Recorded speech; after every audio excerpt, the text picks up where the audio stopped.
Di dalam dunia, banyak cara untuk mencapai sesuatu dan banyak jalan untuk mencapai tujuan. Tapi kalau berbicara tentang jalan menuju ke akhirat nanti, apakah betul tersedia banyak pilihan atau hanya ada satu jalan yang lurus menuju ke sana? Siapa kamu sebelumnya atau apa yang sudah kamu lakukan sebelumnya tidaklah penting. Yesus Kristus telah datang ke dunia untuk menyelamatkan orang berdosa dan kita semua adalah orang berdosa. Tidak ada satupun orang yang bisa diselamatkan kalau bukan karena kasih karunia Allah.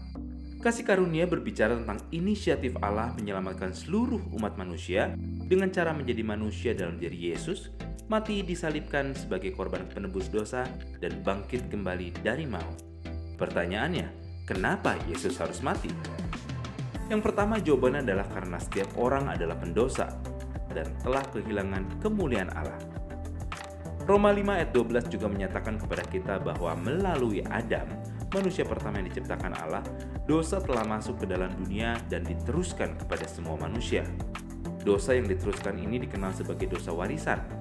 Sebagaimana kita mewarisi karakter-karakter fisik dari orang tua kita, maka kita juga mewarisi natur dosa kita dari Adam. Sebab yang kedua adalah hukuman dosa adalah maut. Allah mencurahkan murkanya atas pendosa yang tidak percaya dengan menyisihkan mereka selamanya di dalam neraka. Sebagai hakim yang adil, Allah tidak bisa menyepelekan dosa.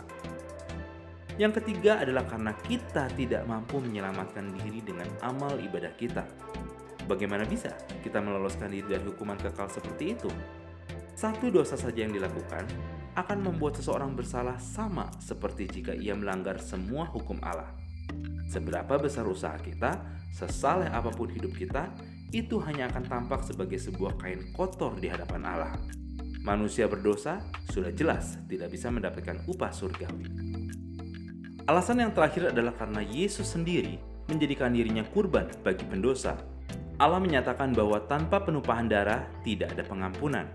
Hukum Musa menyediakan sebuah cara bagi orang-orang supaya menjadi tidak berdosa atau benar di hadapan Allah, yaitu dengan mempersembahkan hewan yang dikurbankan untuk dosa.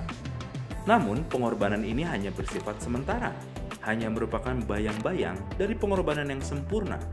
Pengorbanan satu kali untuk selama-lamanya, yaitu oleh persembahan tubuh Yesus Kristus, pribadi yang sempurna tanpa noda dosa, di atas kayu salib.